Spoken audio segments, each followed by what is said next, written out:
I always like to get back to the community. If they can put a smile on these people's faces just to see us here. Some of the people say, I couldn't pass this up. I just wanted to come here and spend time with you guys. And, if they can shed a little light on their lives, God bless them. I'd love to be here with them. In Memphis, they can still hear Lorenzen Wright's laugh. It's been 3 years, but they remember his kind ways, his easy smile, and of course, the basketball.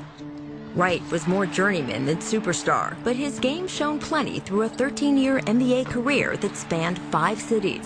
Wright grew up in Memphis, starred for the university, and even played for the Grizzlies. And then suddenly, he was gone.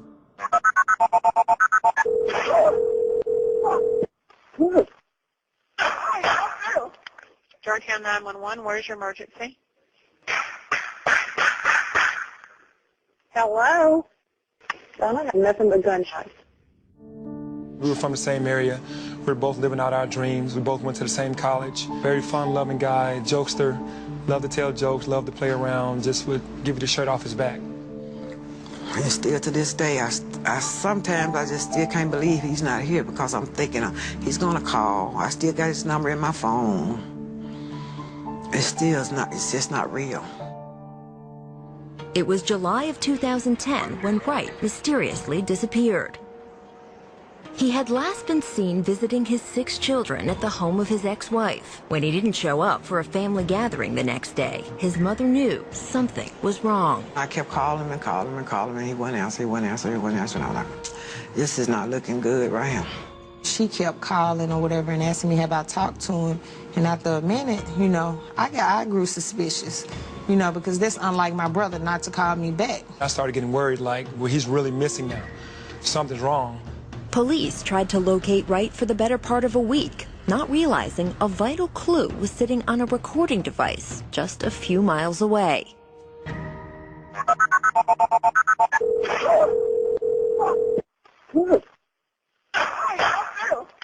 Georgetown 911, where's your emergency? Hello?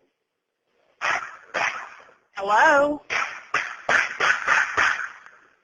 Hello? I got nothing but gunshots. It's believed that Lorenzen Wright made that call to 911 the day he disappeared from the side of this deserted wooded road. But while the road is just inside the Memphis city limits, the cell tower handling the call routed it to Germantown, the next township over. And it took Germantown officials 8 days to refer the tape to the Memphis police. What do you think would have happened differently if that 911 operator had hung up the phone and they had immediately started going to the site of the call, since they did know where it came from? They might not could have saved his life, but they could have got some evidence or something. Or they could maybe got somebody leaving the scene. They did nothing. Nothing. When police finally got the tape, cell tower records quickly led them to the wooded road and to Lorenzen Wright's body. Hundreds gathered at the crime scene as the news reverberated around the NBA. Lorenzen was a teammate of mine back in Cleveland, and we spent so many days together. To hear that, he was killed in his hometown, it was very emotional. They found his body probably 1.5 miles, 2 miles away from my home. And it's a place that I pass by every single day. And for his body to be found over there was unbelievable. In the long days it had taken police to find Wright, a series of thunderstorms and the boiling heat of the Memphis summer had badly decomposed his body. A tall basketball player at 260-something, he was just over 50 pounds. He's basically just a skeleton. He weighed less than his baby child when they found him. So we couldn't have an open casket. We just had to have pictures up, and that wasn't a goodbye.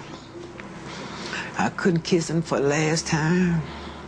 The focus now shifted to what exactly happened to Lorenzen. Shara Wright, Lorenzen's ex-wife, provided police with an interesting lead. Police say she claimed Lorenzen left her house with drugs and a large amount of money the night of his disappearance. It's a claim Wright's mother and sister meet with great skepticism. Have you noticed only she mention anything about drugs. He has never been arrested for drugs. He's had never been affiliated with drugs. Now all of a sudden he come up missing and dead as drugs. Other theories surfaced. Family and friends told police Lorenzen was broke, despite having made a reported $55 million over his NBA career. Perhaps he was killed over a bad debt, some reasoned. Or maybe he was just a victim of Memphis crime. One of Lorenzen's friends told police it could have been as simple as a simple robbery. What do you think of that theory?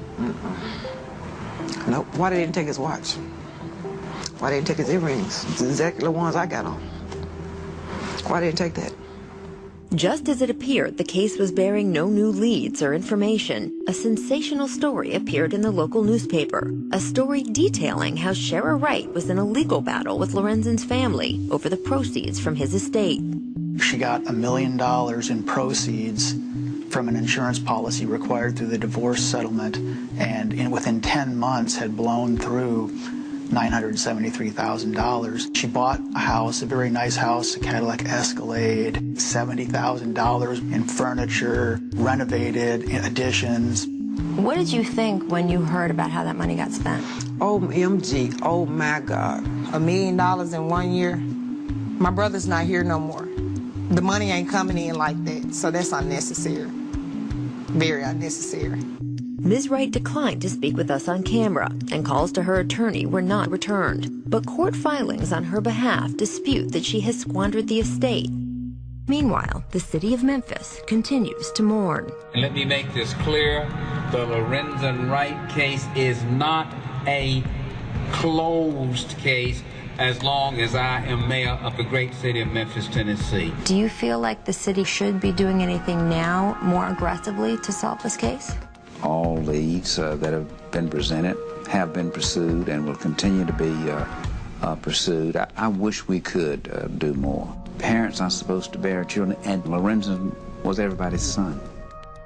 You want closure, and the city doesn't even have closure. You know, it's one thing to recover the body and find out, you know, that he's been murdered, but to not know the exact circumstances surrounding it, and the person or persons responsible for that not to be brought to justice, it just does not allow you to have that closure.